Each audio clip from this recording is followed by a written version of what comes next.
Bienvenidos a esta nueva mesa de ponencias en el marco del séptimo Ciforet 2023.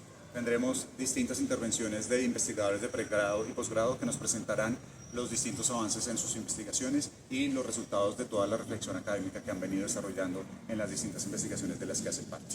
En este ejercicio vamos a tener distintas ponencias de 10 minutos de duración cada una. Los ponentes estarán conectados a través del chat, así que sean bienvenidos a hacerle todas las preguntas e inquietudes que vayan surgiendo a lo largo de las presentaciones. Vamos a tener también un espacio en el que tendremos el apoyo de uno de nuestros moderadores virtuales para que también podamos intercambiar datos de contacto en caso de que ustedes logren o quieran generar sinergias con los investigadores. Sean bienvenidos a esta nueva mesa de trabajo.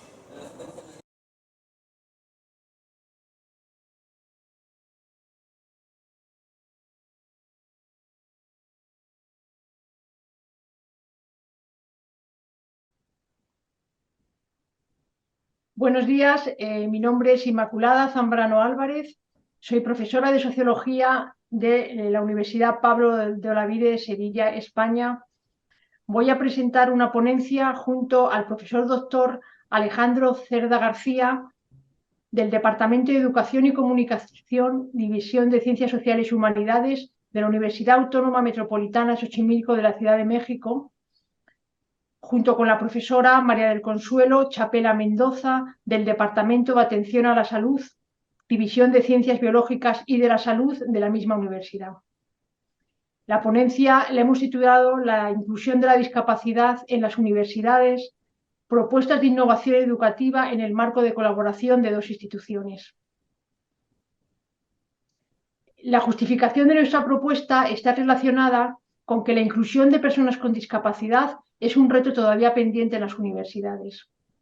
La Convención Internacional sobre los Derechos de las Personas con Discapacidad de 2006 abrió la discusión sobre el diseño de políticas inclusivas y hasta fecha de hoy se siguen encontrando dificultades para ello. Diferencias existen fundamentalmente en relación a si es obligatorio o no tomar medidas por parte de las universidades. En este sentido, la pregunta central de análisis que hemos planteado es ¿cuáles son los factores clave que favorecen y o dificultan la inclusión y la accesibilidad universitarias? La propuesta que se plantea tiene su origen en el marco de colaboración entre el programa Universidad Incluyente y Accesible de la Universidad Autónoma Metropolitana Xochimilco de Ciudad de México y las iniciativas de innovación educativa e inclusión de la discapacidad en la Universidad Pablo Olavide de Sevilla. El intercambio entre ambas instituciones tiene como objeto compartir experiencias de inclusión de estudiantes con discapacidad en ambas universidades con el propósito de identificar medidas viables de acción. Respecto a la metodología, para responder a la pregunta que hemos planteado, se abordan los siguientes ejes. Los marcos legislativos que pueden favorecer la inclusión en tanto orientaciones para rutas que es necesario transitar. La producción teórica actualizada que sustente las prácticas y que genere nuevos aportes a partir de ellas. El ejercicio de la docencia inclusiva, considerando planes de estudio, asignaturas, experiencias piloto, y la participación de estudiantes con discapacidad como sujeto epistémico y político, retomando sus antecedentes de incidencia en el espacio público.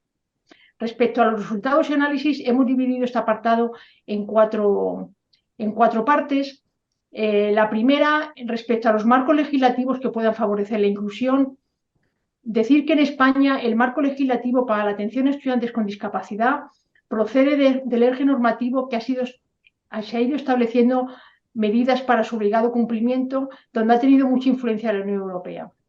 En España, desde el año 2007, se obliga a las universidades a que dispongan de los medios que aseguren la igualdad real de oportunidades.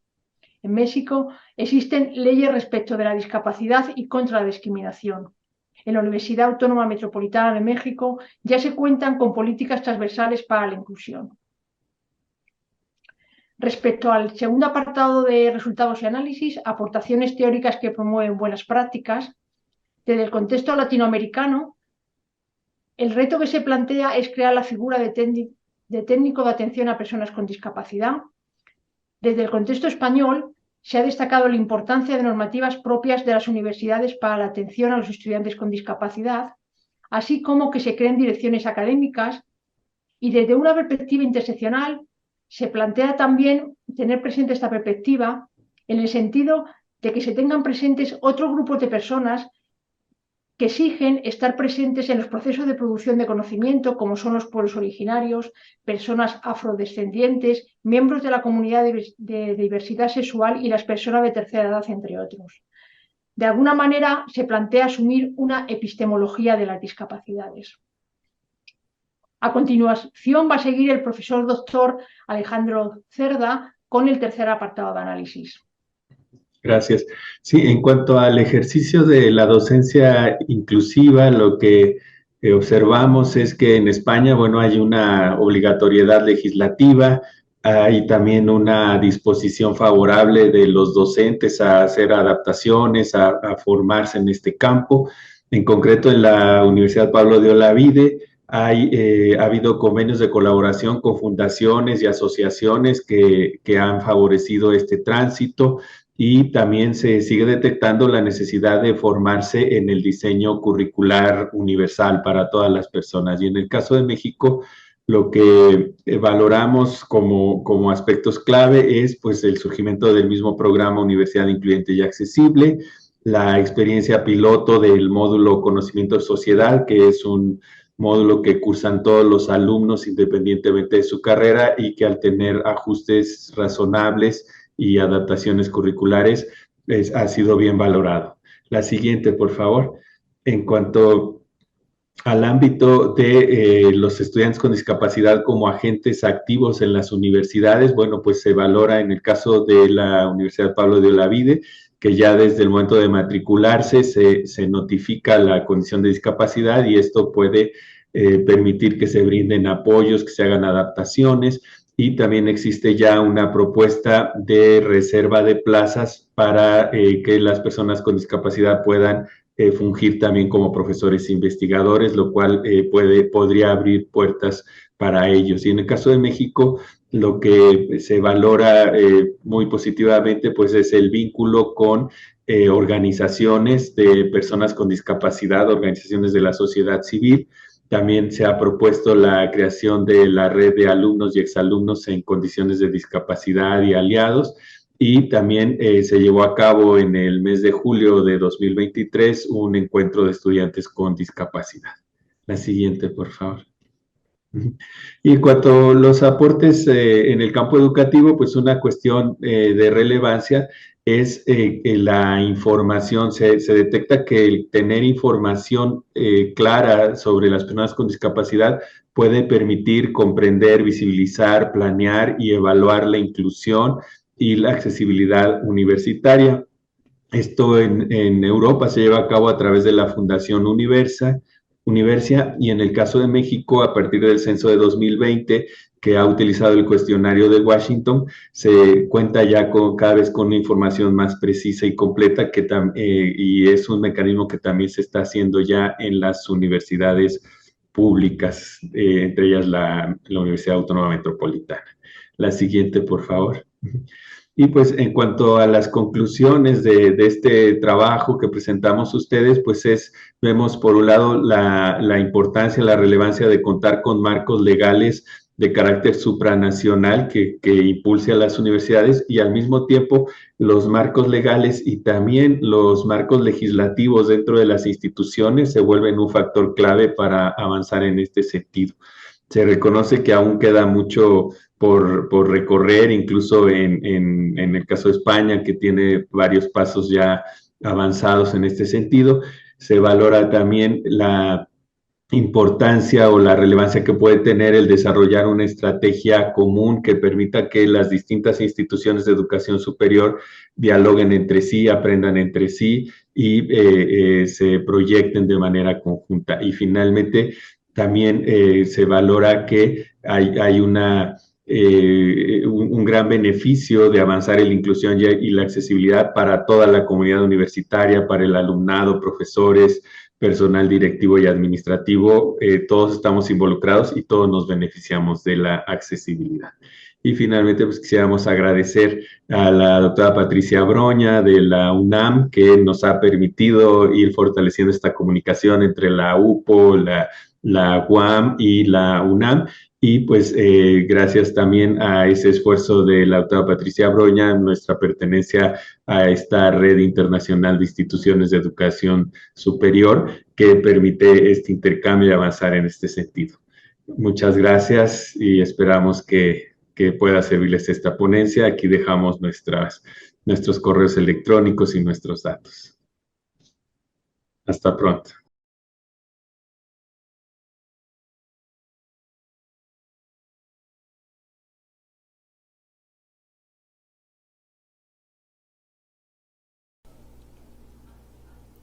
Buenas tardes, mi nombre es Juan Carlos Huertas, con mi compañero Nelson Alejandro Pulido Aguilar, somos estudiantes de la Maestría de Educación de la Fundación Universitaria Los Libertadores.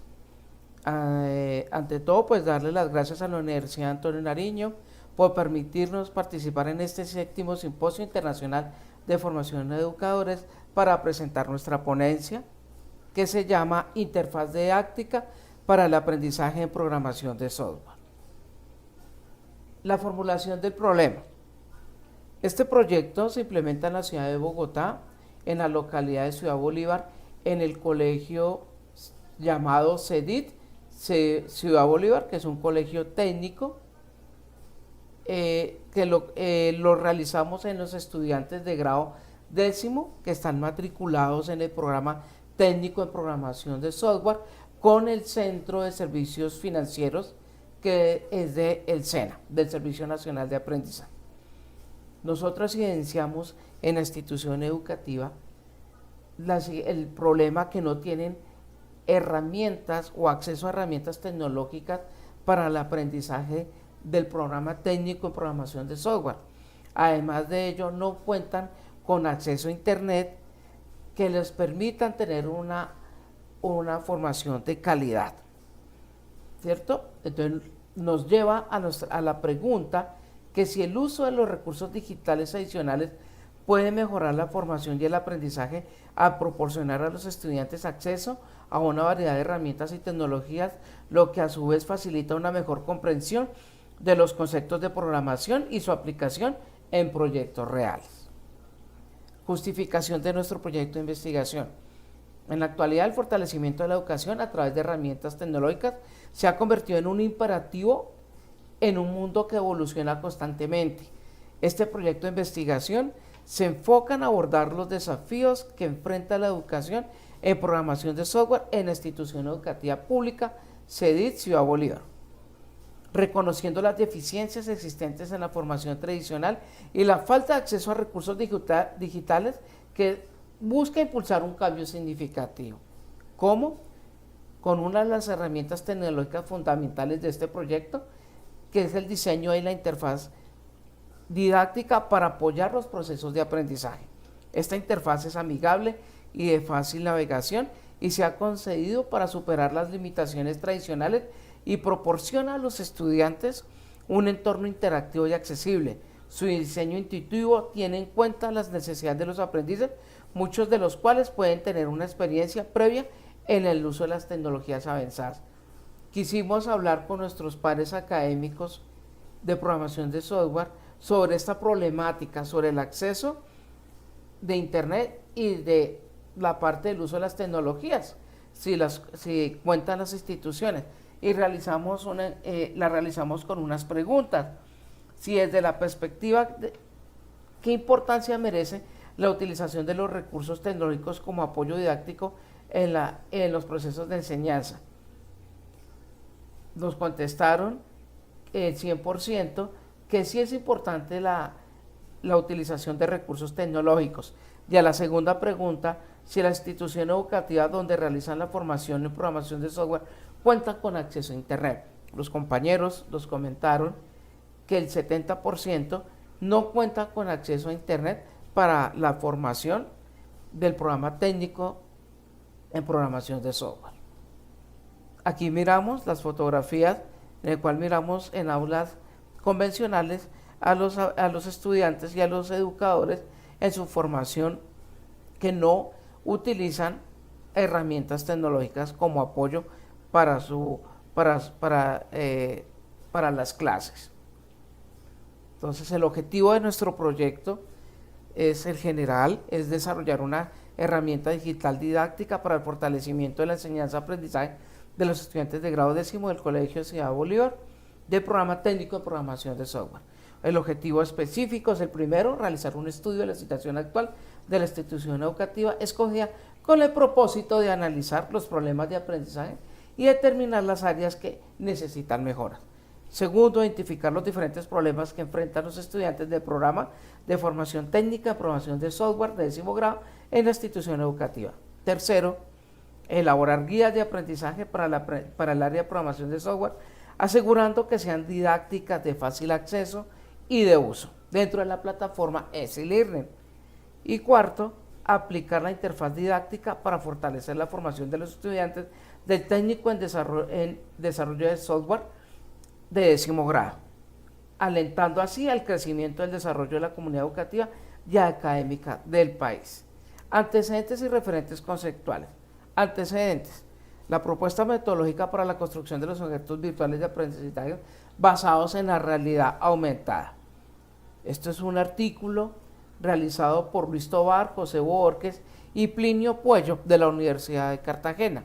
En ellos describen en este artículo que la metodología mixta para el desarrollo de objetos virtuales de aprendizaje basados en realidad aumentada, formada por la metodología de desarrollo de objetos virtuales de aprendizaje AEDI, que significa análisis, obtención, diseño y desarrollo, evaluación e implementación y la ingeniería de software basada en sus componentes. Nosotros tomamos esta metodología para poder estructurar nuestra interfaz didáctica de aprendizaje de programación de software. Los referentes conceptuales en el desarrollo profesional para la innovación educativa tiene como fin preparar a los docentes para aportar la calidad educativa mediante la transformación de las prácticas educativas con el apoyo de las TIC, adoptar estrategias para orientar a los estudiantes en el uso de las tecnologías de la información y la comunicación para generar cambios positivos sobre su entorno a nivel particular y general, promoviendo las transformaciones de las instituciones educativas en organizaciones de aprendizaje a partir del fortalecimiento de las diferentes gestiones institucionales. Nosotros tomamos un referente muy importante que se llama Objeto Virtual de Aprendizaje para capacitar a los docentes de la Universidad Militar Nueva Granada en el contexto educativo de la era digital. En esta propuesta es de diseñar y construir un material educativo multimedia interactivo de uso libre y abierto que permita a los docentes de la universidad desde un aula virtual acceder a los contenidos relacionados con tendencias de la educación en tecnologías y didácticas de aprendizaje digitales de una manera didáctica y entretenida que le ofrezca un espacio de actualización sobre estas temáticas. Vamos a hablar ahora del diseño metodológico que nos lo va a comentar mi compañero Nelson Alejandro Pulido. Muchísimas gracias.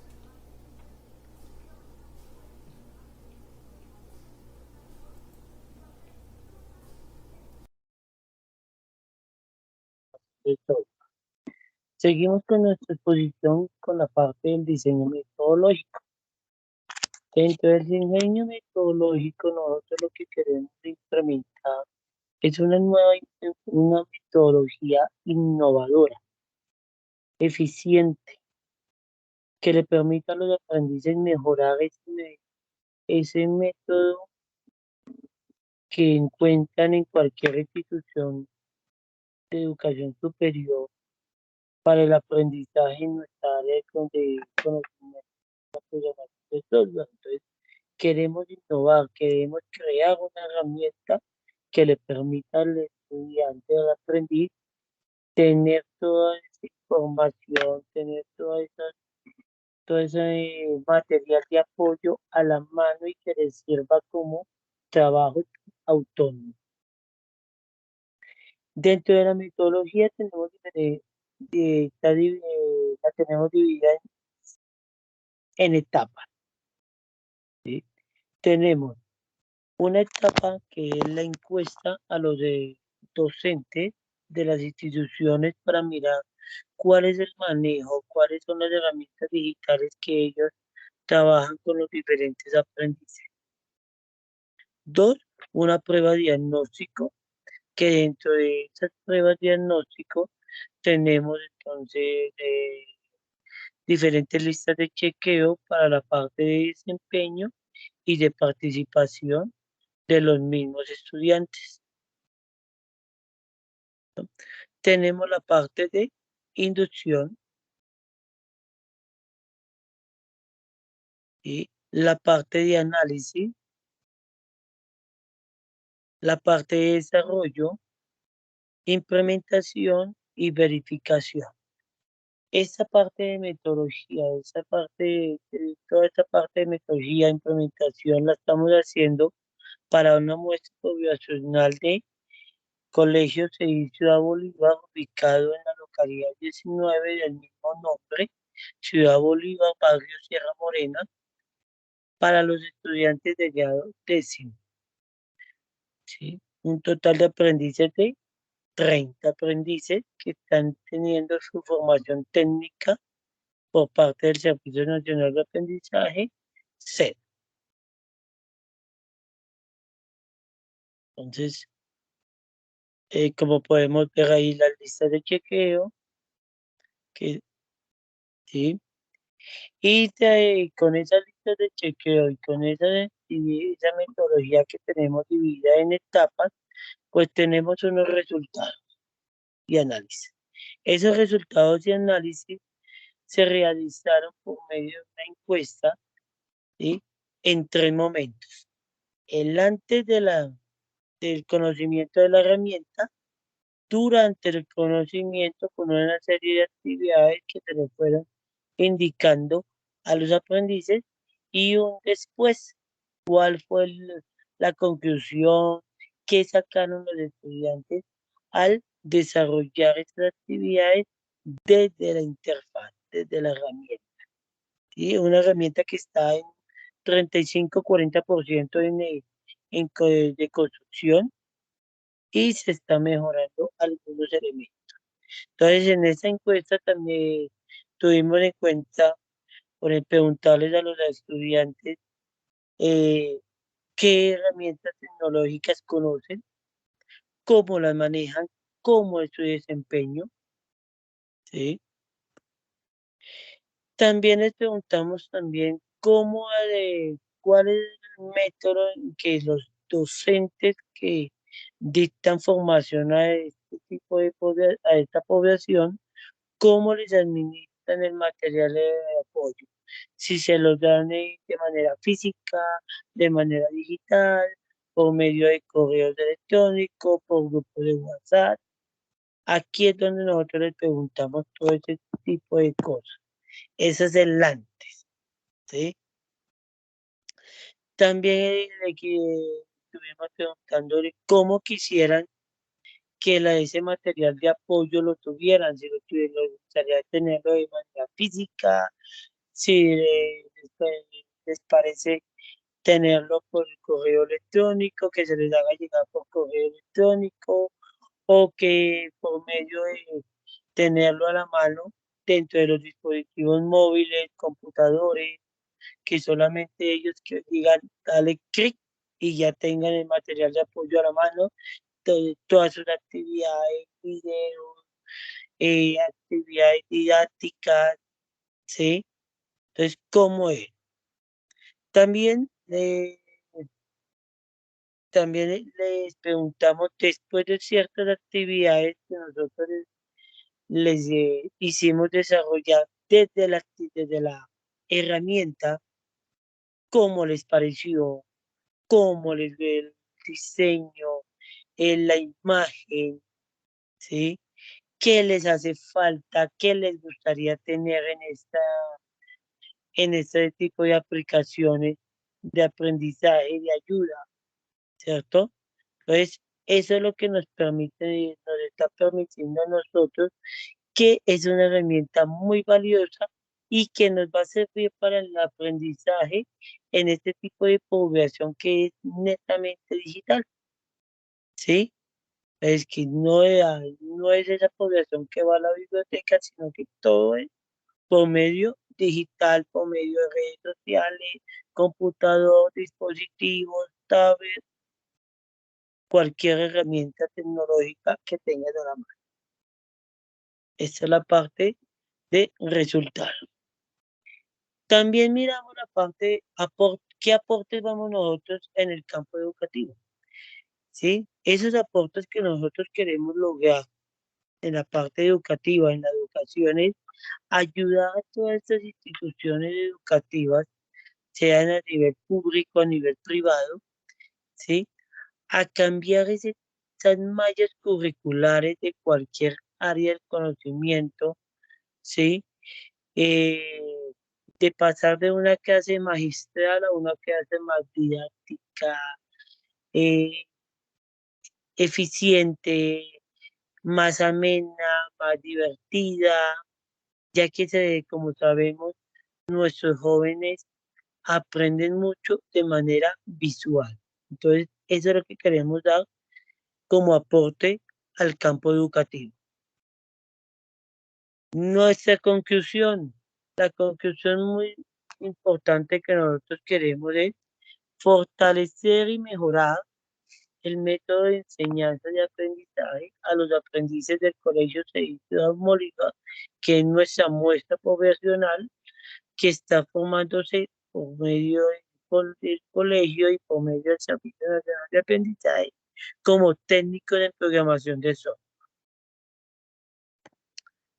También agradecimientos, los agradecimientos se los queremos brindar a todas esas personas que están alrededor de nosotros, que nos han ayudado, que nos han permitido regalarnos de su tiempo, sacrificando días, fines de semana, momentos familiares, momentos de expansión, ¿cierto? Y son todas esas personas, familiares, hijos, amigos, compañeros de trabajo, eh, diferentes docentes, docentes de la especialización, docentes de la maestría que nos han guiado con unos buenos conocimientos para crear nuevas cosas, nuevos elementos, mejorar esa educación. Entonces, a todo este a todas estas personas les queremos agradecer y les queremos dar este proyecto como agradecimiento. Y finalmente, pues la parte de las referencias. Tenemos referencias de nuestra alma mater, la Fundación Universitaria Libertadores, que somos egresados de Ingeniería de Sistemas, de la especialización en informática para el aprendizaje de red y de la maestría en educación virtual en la cual estamos cursando. También queremos referenciar el Servicio Nacional de Aprendizaje Externa, que por medio de sus guías de aprendizaje nos permiten también crear este tipo de herramientas para la formación. Y estas guías que también fueron hechas por el grupo de instructores de programación de software del Centro de Servicios Financieros, en la cual nosotros estamos incluidos ahí, nos incluimos en este listado. Y a nivel mundial, pues queremos referenciar la UNESCO, que es una entidad a nivel mundial que le permite eh, enseñar, darle temas, darle conocimientos a todo el tipo de personas de nuestro planeta. Y con eso pues damos por terminado nuestra ponencia, nuestra exposición, ¿sí? Para la implementación de una interfaz de aprendizaje para la parte de programación de software. Muchísimas gracias a ustedes y gracias por ese momento que nos han brindado para compartir.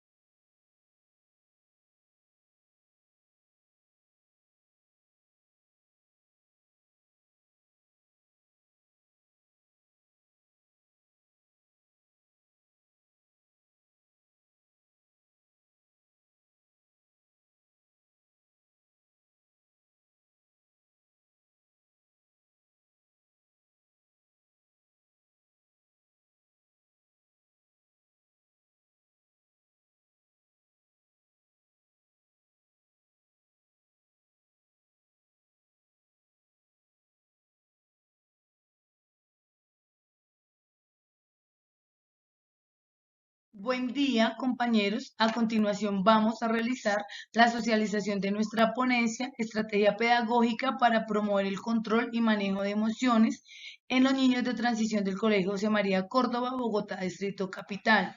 Mis compañeras Carolina Martín, Mónica García y quien les habla, Paola Granados. Formulación del problema. ¿De qué manera se puede promover el control y manejo de emociones en los niños del Colegio José María Córdoba, Bogotá, Distrito Capital? Nuestra investigación se basó en la observación de 25 niños y niñas de nivel de transición, donde se evidenciaron conductas inadecuadas, tales como son empujones, gritos, mordiscos, falta de atención e interacción social, donde todas estas conductas perjudicaban el buen orden en el aula. Justificación. Es necesario abordar la problemática de control y manejo de emociones en los niños de primera infancia, ya que durante esta etapa vienen desarrollando distintas habilidades socioemocionales que se fundamentan en los niños del futuro. Adicional a esto, es importante aumentar la capacidad de resolver conflictos y disminuir las conductas violentas. Objetivos. Objetivo general, diseñar una estrategia pedagógica mediada por las TIC para promover el control y manejo de emociones en los niños de transición del Colegio José María Córdoba de Bogotá. Objetivos específicos. Primero, identificar las causas que provocan la falta de habilidades para el manejo y control emocional en los niños de grado transición del Colegio José María Córdoba en Bogotá. 2. Desarrollar una estrategia educativa efectiva mediada por las TIC que permiten a los niños de grado transición del Colegio José María Córdoba adquirir habilidades para el manejo y control de sus emociones. 3. Implementar la estrategia pedagógica mediada por las TIC para promover el manejo y control adecuado de los niños mencionados anteriormente. 4. Evaluar la efectividad de la estrategia pedagógica implementada para favorecer el manejo y control de emociones en los niños de grado transición del Colegio José María Córdoba. Antecedentes y referentes conceptuales. Antecedentes internacionales. Fernández 2021, Estrategia Pedagógica para mejorar el aprendizaje afectivo en niños, Mayoscan a través de la autorregulación del comportamiento emocional. Y Zambrano 2020, el desarrollo emocional en la educación inicial. Antecedentes nacionales. Varela 2022, desarrollo socioemocional y cierre de escuelas, desafíos que deja la pandemia para los estudiantes de la educación media en un colegio público en administración de la ciudad de Bogotá. Y Cartagena 2021, descripción de las emociones en los procesos de enseñanza y aprendizaje durante la pandemia por COVID-19 en estudiantes de un colegio rural de Manizales durante el año 2020-2021. Antecedentes locales. Tenemos Alvarado y Torres 2019, fortalecimiento de la educación emocional para manejar la convivencia escolar en el segundo grado de la institución educativa distrital Manuel Cepeda Vargas. Y tenemos a Mantilla y Brito 2022, características de las principales prácticas de crianza y su relación con la inteligencia emocional y el desempeño académico. Dentro de los referentes conceptuales abordamos la convivencia escolar, donde Peña en el 2017 refiere que la importancia de la convivencia escolar es un factor determinante en el rendimiento y el bienestar emocional de los estudiantes. La inteligencia emocional, Vizquerra nos refiere en el 2011 definiendo la inteligencia como un ser consciente de nuestras emociones y de cómo éstas afectan nuestras acciones y decisiones. El manejo emocional, Vizquerra refiere en el 2012 y afirma 5 ejes importantes. La conciencia emocional, que consiste en reconocer y entender las emociones propias. La regulación emocional, que basa el control y la dirección de respuestas emocionales propias. La empatía, que depende de comprender y socializarse con las emociones de los demás. Habilidades sociales, que consiste en interactuar efectivamente y resolver conflictos con los semejantes, y la autoconciencia, que depende de conocer las propias fortalezas y debilidades y preferencias. Las TIC, Cruz Hernández en el 2021 señala que las TIC son un elemento fundamental para el desarrollo de una sociedad y deben ser fomentadas en todos los ámbitos, incluyendo el educativo. Diseño metodológico. Enfoque de la investigación. Se selecciona el enfoque cualitativo y es fundamental destacar que la investigación de este enfoque tiene como objetivo analizar las razones de las carencias de las habilidades del manejo y control emocional de los niños. Adicional a esto, es importante fomentar el desarrollo de habilidades emocionales para aumentar las dinámicas en el aula de clase.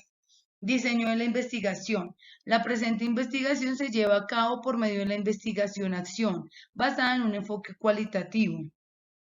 Tiene como objetivo comprender y abordar situaciones relacionadas al manejo emocional de los estudiantes y es importante que se perciba lo secuencial donde las acciones del profesor se consideran las causas y el aprendizaje de los alumnos se ve como los efectos.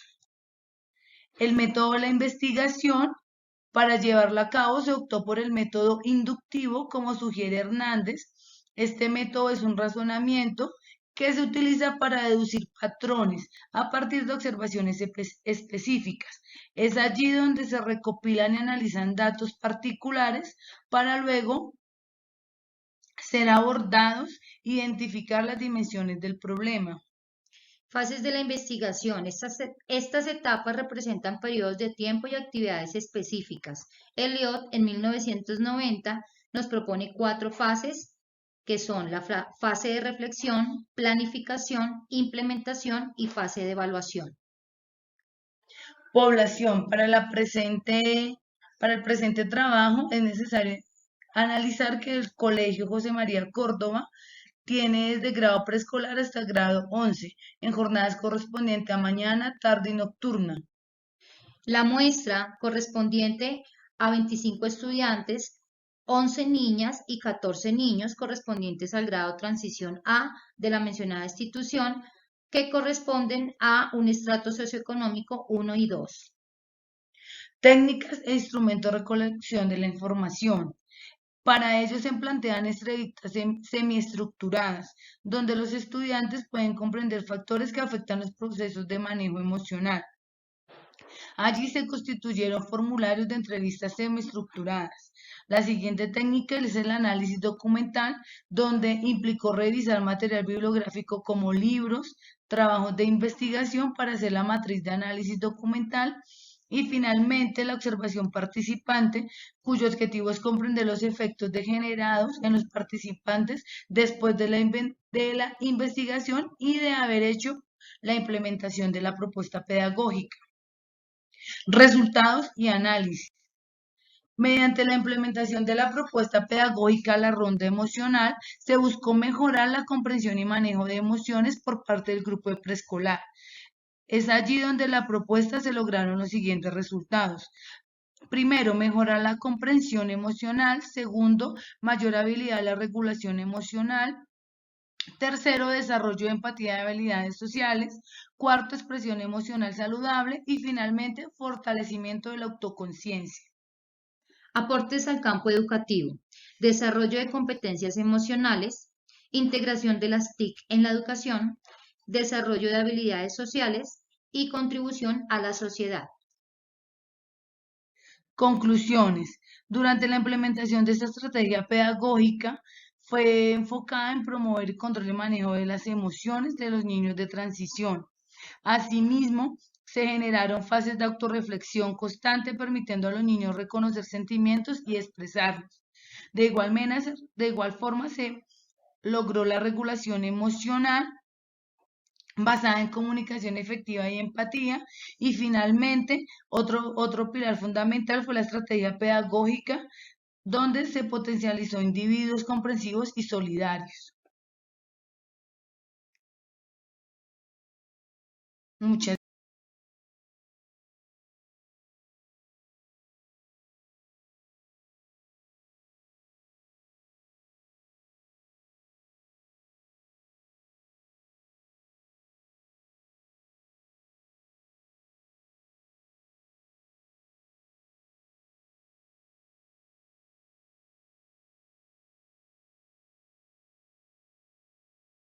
Educación mediada por la tecnología y la pandemia.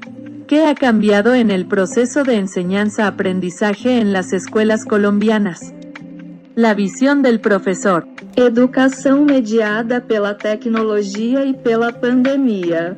O que se transformou no processo de ensino-aprendizagem na escola colombiana? A visão do professor. Formulación del problema. La educación es un pilar relevante para la sociedad.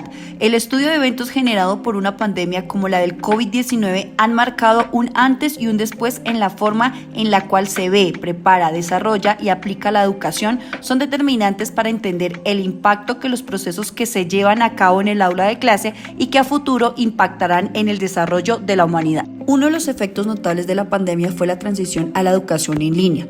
Los desafíos tecnológicos generó un impacto en la dinámica de los estudiantes y los profesores. Las brechas sociales y económicas se hicieron más evidentes en la educación. Se denotó los escasos recursos tecnológicos y la falta de formación de los docentes en el campo tecnológico. Por tal motivo se busca resolver la pregunta: ¿qué se transformó en educación mediada por tecnología en los tiempos de pandemia dentro del proceso de enseñanza-aprendizaje en las instituciones educativas escolares de Colombia? Esto partiendo de las vivencias, aprendizajes y conclusiones que aportan los maestros colombianos que hicieron parte de esta investigación. Justificación. Esta investigación aporta información a través del análisis de las experiencias y toma de referencias de categorías en aras de la significancia que debe tener la adaptación social y educativa producida en el profesor a través de su práctica docente, pedagógica, formativa. Si hubo cambios que permitió generar ambientes educativos flexibles en tiempos de pandemia y si esta educación mediada por las TIC llegó para quedarse. Además, es relevante porque identifica estos retos en la educación y cómo se innovó para llevar a cabo el acto educativo mediante transformaciones en las prácticas pedagógicas, en la caracterización de aprendizajes y en el uso de las TIC. La relevancia del estudio es de carácter social educativo, que permitió dar respuesta al problema planteado de la realidad compleja y dinámica que atravesó la educación colombiana en tiempos de pandemia, generando así una transformación y percepción del docente en los procesos de enseñanza, aprendizaje y evaluación mediados por la tecnología, dando la oportunidad de implementar nuevas ideas, prácticas educativas y creer en la posibilidad de llegar al cambio desde una postura crítica, positiva y democrática que potencializa y equilibra el sistema educativo. Objetivo general: analizar las transformaciones que la educación mediada por tecnología en tiempos de pandemia ha generado en los procesos de enseñanza-aprendizaje en las instituciones educativas colombianas. Objetivos específicos. Primero, caracterizar las percepciones de las comunidades educativas respecto a los alcances, las dificultades y los desafíos que han tenido la educación virtual en el proceso de enseñanza-aprendizaje durante los tiempos de COVID-19. Segundo, identificar los cambios presentados en las prácticas docentes y los procesos de aprendizaje de los estudiantes, partiendo de sus vivencias que implica la virtualización de la educación presencial en época de pandemia. Hablemos de los antecedentes. Presentamos 3 antecedentes, uno internacional, uno de América Latina y uno de Colombia. Nos referiremos en esta ponencia al de Colombia. Antecedentes en Colombia, González y otros 2021, la educación a distancia en el escenario rural colombiano bajo el contexto de la pandemia, una investigación de tipo documental reflexivo que buscaba mostrar y generar un espacio de discusión sobre los retos y oportunidades que se dieron durante la pandemia por COVID-19 en cuanto a los procesos de aprendizaje y de educación virtual. Ellos lo llaman la revolución digital.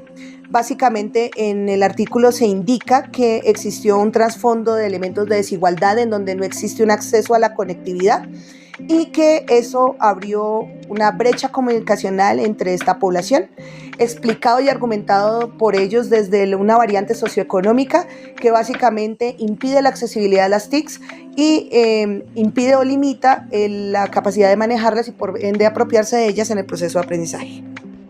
Referentes conceptuales, aprendizaje en tiempos de COVID-19. Quevedo 2020 argumenta que al migrar rápidamente la presencialidad a la virtualidad fue evidente una implicación directa del docente en su actividad y asimismo de la infraestructura institucional, lo cual demostró la precariedad tecnológica en que se encontraba gran parte del país. Relacionado con esto, fue necesario enfocarse en resaltar la importancia de las herramientas y recursos tecnológicos disponibles para profesores y estudiantes con el fin de mejorar y fortalecer los procesos educativos. TIC en la educación. Según Álvarez 2011, las TIC permiten desarrollar herramientas metodológicas novedosas y flexibles en el proceso de enseñanza-aprendizaje que favorecen la participación activa de los estudiantes y les convierte en los auténticos protagonistas de su aprendizaje. Educación virtual. Granados, 2015, argumenta que la educación virtual es un agente transformador en el proceso de enseñanza-aprendizaje, ya que modifica las pautas de una educación tradicional, donde además de incorporar herramientas digitales, motiva el trabajo colaborativo, didáctico e innovador mediante estrategias educativas donde el docente debe crear el ambiente adecuado para tener un aprendizaje significativo. Cambios en prácticas docentes. Núñez 2018 menciona que en el proceso de enseñanza-aprendizaje en la educación mediante la incorporación de las TIC hiciera necesaria la reflexión del rol docente en su enseñanza, ya que fue necesario proponer transformaciones de formación entendida como nuevas formas de construcción de conocimiento en los estudiantes relacionadas con la implementación de las didácticas educativas en nuevos escenarios virtuales, aumentando niveles de motivación e innovación en los estudiantes. Mediaciones tecnológicas. Teniendo en cuenta lo mencionado por Suárez 2003, las mediaciones tecnológicas son incluidas en el proceso de enseñanza-aprendizaje cuando éstas se incorporan al aula de clase generando procesos de formación con el uso de TIC y su apropiación por parte de los actores educativos promoviendo cambios en la práctica pedagógica y didáctica. Metodología, enfoque y tipo de investigación. Corresponde a una investigación en el ámbito educativo. Se llevó a cabo a través de un enfoque cualitativo de tipo interpretativo, descriptivo y analítico. Población y muestra. La población corresponde a los docentes que hacen parte de 10 instituciones educativas colombianas, las cuales 7 son de carácter oficial y 3 privadas, 8 de ellas ubicadas en zona urbana y 2 en zona rural, perteneciente a los departamentos de Cundinamarca, Meta, Casanare, Caldas, Tolima, Boyacá y Magdalena. De ellas se seleccionó una muestra de 55 docentes. Instrumento. Entrevista semiestructurada. El instrumento fue previamente validado a través de un proceso de revisión por expertos del ámbito educativo y tecnológico, compuesto por 8 preguntas abiertas, de las cuales fueron contestadas de forma oral y escrita por los docentes en su ámbito laboral, sin intervención de los investigadores en el proceso de respuesta. Recolección y análisis de la información. Para el análisis de las entrevistas se generó una matriz por categorías, donde se condensaron los principales hallazgos encontrados. El proceso de recopilación y presentación de la información se generó a través de hojas de cálculos y matrices de ordenamiento de hallazgos. En particular, buscaba establecer aquellas respuestas relevantes que se relacionan con cada una de las categorías planteadas en este estudio. Por ello, se busca hacer la tarea interpretativa de los análisis cualitativos, identificando aspectos relevantes de la investigación, evitando sesgos o supresión de la información. Este análisis es ejercicio intelectual de los investigadores, aspecto que no se reflejaría al utilizar un programa estadístico o software de análisis de datos. Resultados y análisis de resultados. Entonces, en primer lugar, debemos decir que el docente es el encargado de evidenciar el aula y es el que promueve las acciones de aprendizaje. Por lo tanto, durante la pandemia era claro que la educación no podía parar y fue el docente uno de los líderes para garantizar que este proceso se llevara a cabo. Y como viventes de esta situación, sus relatos vividos dentro y fuera del aula de clase fueron recopilados a través de una serie de entrevistas que se aplicaron a los docentes de las 10 instituciones nombradas anteriormente. Esa información se procesó y se trabajó en una matriz de ordenamiento de hallazgos y análisis y se condensó en tablas como la que se presenta a continuación. Dentro de las reflexiones que debemos presentar, encontramos que el sistema educativo colombiano, los docentes, las instituciones educativas no estaban preparadas, no contaban con el conocimiento, el aprendizaje y los recursos necesarios para un cambio de modelo educativo, de presencial a uno mediado por tecnología.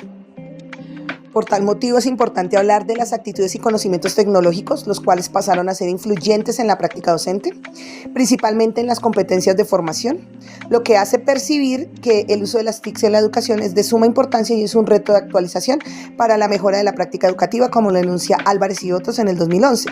También enriquece el contenido de las clases y pues mejora el método de enseñanza, lo indica Moreno 2020, y genera ambientes de aprendizaje que cortan lo tradicional, como lo indica Mendoza 2020. Es importante hablar de la adaptación de los docentes a los cambios del sistema educativo, pasando a un modelo mediado por la tecnología, que implicó que ellos generaran una evolución y una capacitación constante, que propiciara que su práctica pues avanzara y mejorara los procesos de enseñanza-aprendizaje mediados por las TICs. Se plantearon estrategias pedagógicas a través de métodos, procedimientos y técnicas de comunicación tecnológicas que pues obviamente transformaron el conocimiento y los recursos pedagógicos que se utilizaban en el aula. Básicamente, como lo dice Beltrán 2020, la continuidad digital no se pudo garantizar en algunos lugares del país debido a la falta de conectividad y herramientas digitales. Por otra parte, pues se evidencia que el proceso de enseñanza se llevó a cabo de manera muy general por parte de los docentes. En muchos de los casos no se tuvo en cuenta los ritmos de aprendizaje, los estilos de aprendizaje, las inteligencias múltiples. Se ignoró lo planteado por Castro y Guzmán en el 2005, que los estilos de aprendizaje son rasgos de las personas que determinan la forma en la cual se realiza el aprendizaje y se debe enseñar. Y se desaprovechó con ello un espacio importante para el proceso que podía llevarse en un contexto y a una realidad. En este caso, teniendo en cuenta las necesidades de los discentes. Por último, hablemos de evaluación. La evaluación es vista desde lo sumativo y no desde lo formativo. La evaluación, como le indica Sánchez en el 2015, busca hacer seguimiento al aprendizaje y la finalidad es realimentar al alumno sobre sus fortalezas, debilidades, oportunidades de mejora. Se excluyó esta permanentemente, se inhibió del proceso de enseñanza-aprendizaje y se dejó de entender esta como un proceso holístico, participativo, flexible, formativo, interpretativo y técnico. Aportes al campo educativo. La presente investigación evidencia aportes en el contexto educativo para el docente a partir de la aplicación de las TIC y su impacto en los procesos cognitivos de los estudiantes. Como lo expone Fernández 2017, se crean mecanismos de innovación educativa para diseñar estrategias y aplicar metodologías que den respuestas al desarrollo cognitivo en los diferentes aprendizajes y entornos. En referencia a la enseñanza específicamente, la integración de las TIC y las TAC ofrece al estudiante la interacción y manipulación de contenidos y problemas, permitiendo modificar condiciones, controlar variables. De este modo, los docentes podrán conocer y desarrollar en los alumnos distintas habilidades cognitivas mediante el uso de las tecnologías, teniendo presente los beneficios de estas para el aprendizaje, entendiendo sus fundamentos desde la neuroeducación, como un nuevo campo de desarrollo pedagógico dentro de los planteles educativos que permiten obtener información de calidad que posibilita el aprovechamiento práctico del conocimiento científico para crear aprendizajes significativos. Conclusiones. La tecnología en el proceso educativo representa hoy día una herramienta esencial e imprescindible. Incide significativamente en el proceso de enseñanza-aprendizaje, aporta flexibilidad en los métodos de enseñanza, apoya el desarrollo de tareas, favorece la comprensión de los contenidos, posibilita tener información significativa a la mano y promueve un aprendizaje personalizado e innovador. Es importante describir los cambios adaptativos que sufrieron los docentes por los cuales se generaron procesos de enseñanza-aprendizaje a través de la educación mediada por la tecnología y lo que ésta ha generado en el campo educativo. Maestros con habilidades de liderazgo, creativos, resilientes frente a las situaciones de cambio, innovadores y autodidactas. Esto desencadenó un proceso de innovación en el aula, apoyado por la tecnología que conlleva a la actualización y contextualización del sistema educativo colombiano. Claramente existió una renovación del rol del maestro en el aula y la forma en la cual se dio el proceso de interacción humana con sus estudiantes durante el confinamiento. Aunque se presentó limitantes por la brecha social para la adquisición de elementos tecnológicos y conectividad, en gran medida se buscó la manera de solventar esta necesidad y el uso de las TIC fue aliada para dar continuidad a los procesos de formación de los estudiantes en todo el territorio, manteniendo así activo el sistema educativo colombiano. Adicional, el Ministerio de Educación creó contenido al cual se pudo acceder y las plataformas educativas abrieron sus puertas para que la gamificación, la creación de contenido virtual por parte de los maestros y los procesos de evaluación digital hicieran parte de la nueva realidad del aula que hoy en día muchos educadores continúan utilizando en las aulas presenciales.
Buen día para todos y todas. Soy Leonardo José Rodríguez, magíster en educación. En este momento les hablaré de la estrategia Leamos ligero sin tragar entero. Es una estrategia para la enseñanza de la lectura y la escritura alfabética inicial, es decir, lectura de palabras obteniendo el significado. Esta categoría tiene como marco el concepto de alfabetización emergente que proponen Bravo 2000 y Flores et al. 2009 y responde a una problemática detectada en dos instituciones educativas, una rural y otra urbana del departamento de Antioquia. En estas instituciones los estudiantes de los grados primero, segundo y tercero no sabían leer ni escribir y por tanto no podían aprovechar los textos que propone el Estado para estos grados. En estos textos se induce al estudiante desde el nivel preescolar a escuchar o leer los textos. Sin embargo, el docente que en la ruralidad labora en un aula multigrado debe leerles los textos a aquellos estudiantes que debieran leer y escribir, sobre todo en los grados segundo y tercero. Entonces surge una pregunta didáctica: ¿y cómo enseñar? Esto si se tiene en cuenta que la literatura lleva más de 30 años proponiendo la conciencia fonológica como el elemento fundamental para enseñar a leer y escribir, dos habilidades que se consideran en uno de los andamiajes más importantes para que el estudiante adquiera y exprese conocimientos durante toda la vida. Digo uno porque no se puede desconocer el lenguaje oral cuando es la base de estas dos habilidades. Entonces, es pertinente enseñar a leer y escribir desde el nivel preescolar porque el Estado así lo propone cuando en las guías de escuela nueva, repito, les dice a los niños y las niñas: escuchen o lean el siguiente texto. Por algo dan esas indicaciones. Y qué mejor lugar para descubrir el por qué el Estado supone que en el nivel preescolar y el grado primero los estudiantes pueden aprender y saber leer y escribir. Desde esta reflexión me propuse el diseño de la estrategia Leamos ligero sin tragar entero a partir de conceptos que fui recopilando y relacionando. El concepto de práctica, muy importante, desde 4 elementos: el tiempo, el espacio, la frecuencia y la intención. La conciencia fonológica, desde sus distintos niveles: fonémica, silábica, intrasilábica y lexical, y la velocidad de denominación, con el objetivo de enseñar a leer y escribir. Y luego apliqué la estrategia para ver cómo funcionaba y qué resultados arrojaba sobre la apropiación de estas dos habilidades en los dos contextos, tanto en el rural como en el urbano. Esta temática ha sido trabajada en países como España, Australia, Nueva Zelanda y Estados Unidos, entre otros países. Por lo general, como validación de programas de enseñanza en conciencia fonológica con resultados a favor de la conciencia fonológica. Leamos ligero sin tragar entero se alinea con las secuencias de actividades que aplicaron dichos autores, pero tiene un elemento clave, y es el concepto de práctica, entendido como las acciones que realizan los estudiantes, pero estructuradas en 4 elementos: el espacio, que en este caso es la interfaz del computador; el tiempo, 30 minutos; la frecuencia, todos los días que asiste el estudiante a clase; y la intención, es decir, apropiar las tareas de conciencia fonológica y velocidad de denominación. En este sentido se aplica la estrategia iniciando con videos que permiten la apropiación del principio alfabético, es decir, el sonido de cada letra, y por tanto la correspondencia grafema-fonema. Luego se sigue con una cartilla en la que se aísla el sonido inicial de una palabra con ayuda de una imagen y permite que se apropie la conciencia fonémica. Más adelante se presenta una serie de videos que indican la dinámica de formación de sílabas directas y consonánticas, además de una tabla netamente textual, sin ayudas visuales o auditivas, donde se apropia la lectura de sílabas directas. Estamos hablando aquí de conciencia silábica. En este punto se proponen ejercicios en el dictado, producción y transcripción de fonemas, sílabas y palabras en simultáneo con la interacción entre los recursos digitales y los estudiantes. Aquí es fundamental la ayuda del docente, pues se hace latente la conciencia intrasilábica y por tanto el docente debe estar formado en los distintos niveles de conciencia fonológica para que pueda dar ejemplos desde la fonética que aclaren dudas en los estudiantes. Siguiendo entonces, a la par con la escritura, se proponen videos o presentaciones en PowerPoint donde la letra, las sílabas y las palabras aparecen en intervalos de tiempo que van desde 1 segundo hasta 5 segundos y se aplican desde el intervalo más amplio hasta el más reducido. Con estos ejercicios los estudiantes apropian la velocidad de denominación. La idea es que los estudiantes puedan leer cada elemento antes de que llegue el próximo. Con este recurso los estudiantes inician con la lectura y según la velocidad de la misma obtienen el significado. Luego se propone a los estudiantes la lectura de palabras en soportes físicos o digitales a partir de la construcción de la palabra mediante segmentos sonoros individuales, dobles o triples. En este caso, el docente propone estrategias para que los estudiantes sepan cuándo leer un segmento individual y cuándo leerlo en conjunto. Yo, por ejemplo, uso puntos y rayas cuando la lectura es en libros físicos y colores cuando la lectura se hace desde Microsoft Word. Desde la ruta cualitativa se optó por un diseño de correlación de variables, la conciencia fonológica con la enseñanza de la lectura y la escritura alfabética inicial en 23 estudiantes desde 2017 hasta el año 2022. La estrategia se aplicó en grupos no mayores a 5 estudiantes por año. Desde la ruta cuantitativa se adoptó un diseño cuasi experimental con test inicial y test final, creando dos grupos, uno de control y otro de intervención. El grupo de intervención estaba formado por 18 estudiantes de preescolar y 29 estudiantes del grado primero, y el de control estaba formado por 22 estudiantes de preescolar y 31 de primero. En este caso, Leamos Ligero es el instrumento, y de acuerdo a Tyler et al., la estrategia se cataloga como un programa de intervención de alta intensidad, de mediana duración, con alta variedad de tareas en conciencia fonológica. Desde la ruta cualitativa se puede decir que el concepto de práctica es fundamental, no solo para esta, sino para cualquier estrategia, porque los estudiantes aprenden en tiempos muy cortos y más cuando son apoyados en el hogar por los padres. También la interacción de estudiantes con recursos educativos digitales en el aula permite perfeccionar la estrategia y definitivamente el concepto de velocidad de denominación es fundamental para que los estudiantes puedan obtener el significado de la palabra leída. Las TIC en este campo son clave porque tienen ayudas visuales y auditivas que le permiten al estudiante apropiar la lectura y la escritura alfabética inicial de manera efectiva.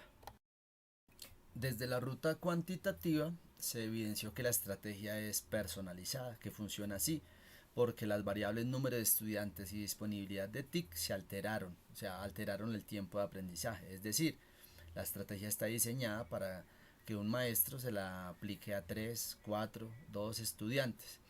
Aunque los estudiantes aprendieron, algunos estudiantes lograron el propósito, no es funcional para un aula de 30 estudiantes, por ejemplo, con un solo docente. En el campo educativo es pertinente la estructuración de prácticas didácticas, también las prácticas de enseñanza y las prácticas escolares. Estructurarla es súper importante. Es pertinente la indagación documental y la organización de conceptos que ya están desarrollados para estructurar nuevas prácticas. En este sentido, el uso de las TIC queda claro que son importantes a la hora de enseñar a leer y escribir. Y pues dejo la estrategia Leamos Ligero sin tragar entero para quien quiera utilizarla y enseñar a leer y escribir en el orden natural que propone el lenguaje escrito. Como conclusión puedo decir que la enseñanza de la lectura y la escritura alfabética inicial, desde los conceptos de práctica, conciencia fonológica, velocidad de denominación, el uso de TIC en el aula y la enseñanza en el orden lógico que propone la construcción de la escritura, puede ser una práctica efectiva para trabajar en el aula con estudiantes desde el nivel preescolar.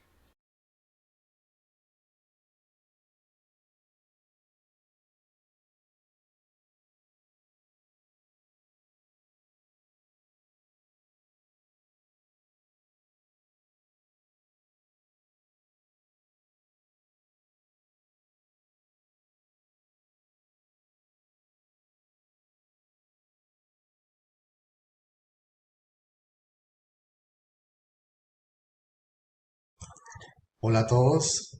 La ponencia que voy a presentar se titula Escenarios futuros de la educación superior con ChatGPT.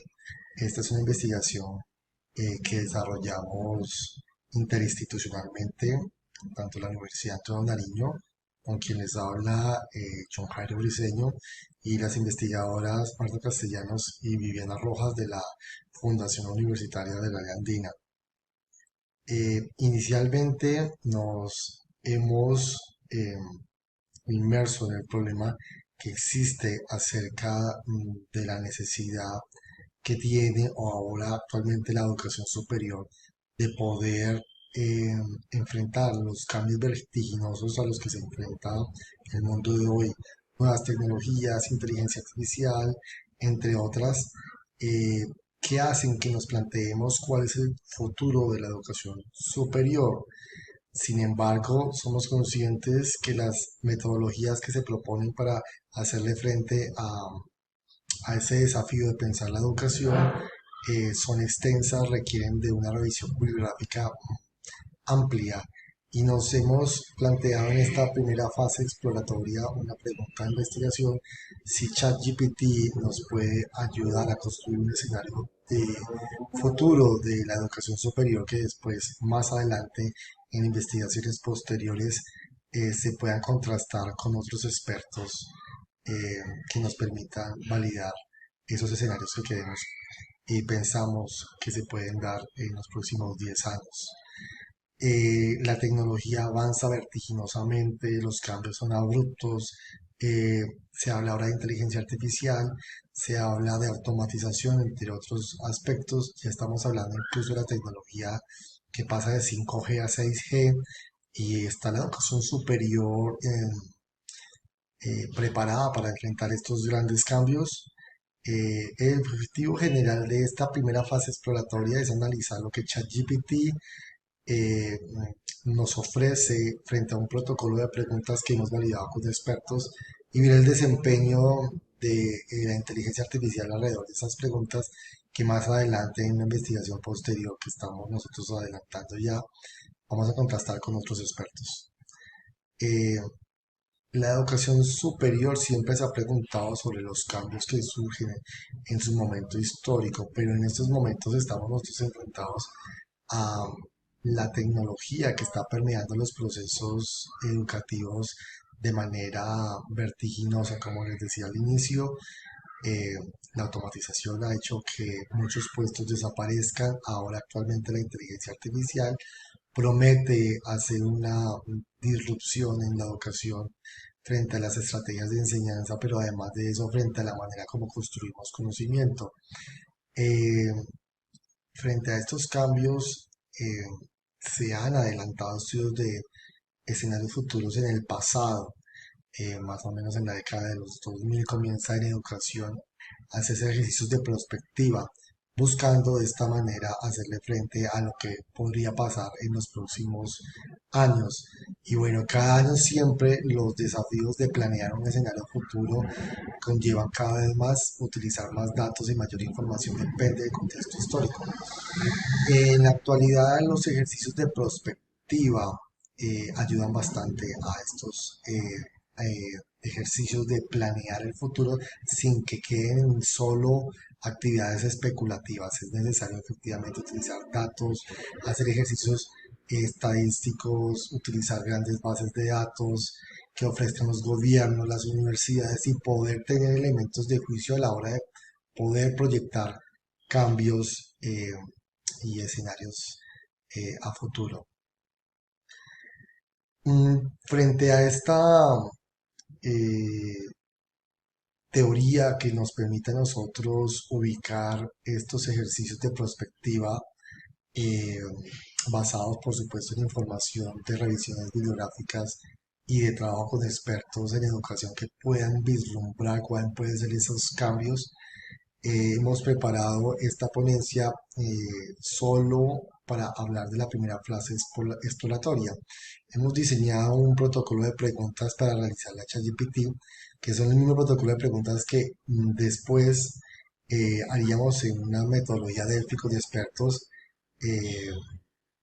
recoger la misma información. Pero antes de pasar a hablar con expertos y recoger información, quisimos preguntarle a ChatGPT y ver cómo con ChatGPT se comportan algunas respuestas y poder así validar también a través de la inteligencia artificial este protocolo de preguntas que posteriormente pues se van a hacer expertos. Quisimos hacer un análisis de la información que nos ofrece ChatGPT y ver si efectivamente se puede tener algunas categorías emergentes que se puedan llevar después a los expertos y contratar estos resultados que nos ofrece tanto la inteligencia artificial como lo que vamos a construir con los expertos y ver si se pueden construir escenarios futuros al respecto. Hay un protocolo de preguntas que se ha construido, por supuesto, con expertos que le hicimos a ChatGPT. Las preguntas son, en los próximos 10 años, ¿cuál será el futuro de la educación superior? Si las titulaciones universitarias van a acabar, si las certificaciones con cursos cortos tendrán mayor demanda, cuáles son las diferencias entre el futuro de la educación superior en 10 años en el mundo y en Colombia, si las profesiones, es decir, las carreras de grado son generalmente de 5 años o si la duración va a disminuir. Si Colombia tiene problemas de conectividad porque las regiones, pues por supuesto no la tienen, es posible que la educación en línea llegue a todos los colombianos o la educación virtual. Si el futuro de la educación superior dentro de los próximos 10 años está condicionada a las realidades económicas del país. Y finalmente le hacemos una pregunta, como recomienda los protocolos, cómo se interviene con ChatGPT. Para ser específicos, le preguntamos que actúe como experto y efectivamente nos construya un análisis concreto de los posibles escenarios de educación superior, tanto pesimista como optimista, y nos ofrezca un futuro viable con base en la información que ya hemos venido recopilando con las otras 6 preguntas. Recuerde que la inteligencia artificial, a medida que usted hace preguntas a la herramienta, le permite esta cada vez más precisar y ahondar más específicamente lo que se quiere realmente llegar. Vamos a presentarle algunos resultados, no podemos presentarle por el tiempo todos los resultados, pero el ejercicio que estamos haciendo está presentado en las matrices. Nosotros colocamos el texto que ChatGPT nos coloca y comenzamos en un ejercicio de análisis inductivo, vamos de los datos que nos ofrece a la construcción de categorías. Y al respecto, por ejemplo, en la primera pregunta sobre el futuro de los 10 años, hemos encontrado en ese análisis unos elementos fundamentales que nos van a permitir a nosotros o mejorar la pregunta o en su defecto convertirlos en unos elementos orientadores en el ejercicio posterior que les acabé de describir que vamos a hacer con expertos más adelante. Y por ejemplo, frente a la primera pregunta de qué va a pasar en los próximos 10 años en el futuro de la educación superior, se resalta que para ChatGPT efectivamente el tema de la tecnología va a ser relevante y la educación virtual. Se habla bastante, ChatGPT reitera entre los textos lo importante que existe vincular la industria cada vez más a la universidad, porque lo práctico va a cobrar relevancia en el futuro y efectivamente la calidad educativa sigue siendo un tema relevante. Esos son ejercicios que hacemos nosotros. Aquí solo les coloco el análisis. El ejercicio de análisis de los textos o de contenido lo hacemos con Atlas Team y esas categorías nos va a permitir a nosotros llevarlas después a los expertos. Este primer análisis categoría que estamos haciendo nosotros de los textos que nos ofrece ChatGPT son contrastados primero con expertos. Los investigadores nos reunimos en un gran grupo y debatimos si efectivamente estamos nosotros de acuerdo con lo que nos ha ofrecido la ChatGPT y evidentemente en lo que coincidimos y en lo que reitera ChatGPT dentro de su análisis lo convertimos nosotros en nuestras categorías que posteriormente van a convertirse en preguntas orientadoras para trabajar con expertos. Lo mismo ocurrió cuando preguntamos en la segunda pregunta sobre las certificaciones y se iban a acabar y se iban a concentrar más en cursos y efectivamente las titulaciones continúan, pero las certificaciones y habilidades van a ser de mayor demanda en el mercado laboral. En la tercera pregunta, para darles un tema a priori, efectivamente los expertos estamos de acuerdo con todas las barreras de acceso y la falta de conectividad que otros textos ya ofrecen en la literatura científica y que ChatGPT nos trae aquí a colación. Como concluyente, efectivamente hay aspectos sobre la tecnología que hay que indagar, sobre los diseños curriculares y el acceso a la equidad. 3 escenarios futuros que nosotros coincidimos van a ser de gran debate en el futuro y que pues ChatGPT nos ha ofrecido y que seguramente estas conclusiones serán validadas y contrastadas con expertos en ejercicios posteriores. Agradecimientos a las universidades que intervienen, Universidad Antonio Nariño y Universidad Andina, y estaremos comunicándoles a todos ustedes pues los resultados que obtendremos en el debate de expertos. Las referencias bibliográficas y agradecerles a todos su tiempo. Muchas gracias.